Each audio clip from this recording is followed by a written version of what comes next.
everybody, and welcome back to Music in the Key of Psalms. Today we're going to talk about anger, getting angry.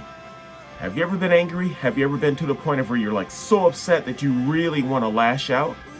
Well, from the Christian perspective, God has called us not to be that way. So we're going to talk today about Psalm 4:4. Let's get right into it. Psalms 4:4 says, "Be angry and do not sin. Ponder in your own hearts on your beds and be silent." Selah.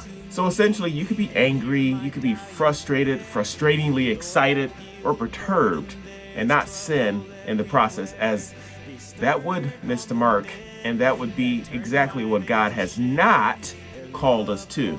So before you say something or do something or react upon something that's happened to you, something that someone said to you, you need to be silent.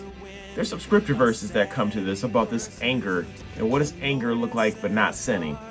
So John 2:13-17, I'll give a quick recap of it. Essentially, the Passover of the Jews was at hand, and Jesus went up into Jerusalem, and he found people in the temple selling all different types of goods, from sheep, pigeons, money changers were sitting out there. He was angry.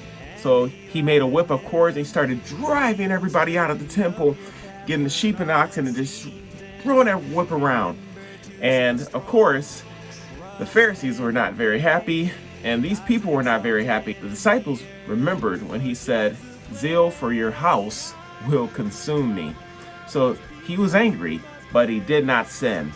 Ephesians 4:26-27 says, "Be angry, do not sin. Do not let the sun go down on your anger.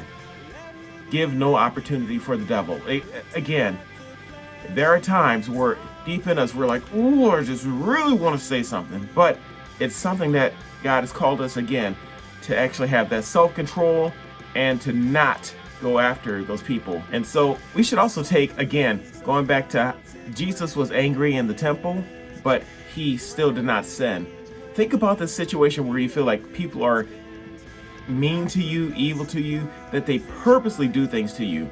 Well, we should also consider the greatest example, Jesus. Isaiah 53:7.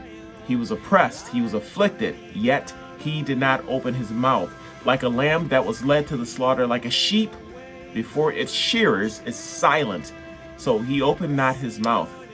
He was humble, and he is supposed to be our greatest example. He is our greatest example. He was humble, servant unto death. He knew God's plan, and he knows, again, like we know, that God is sovereign. So you can have this righteous anger and not sin. You can spend time listening more and maybe talking less.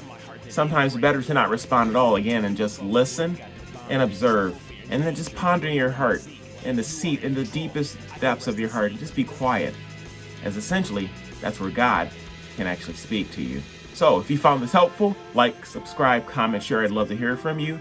Until next time, bye.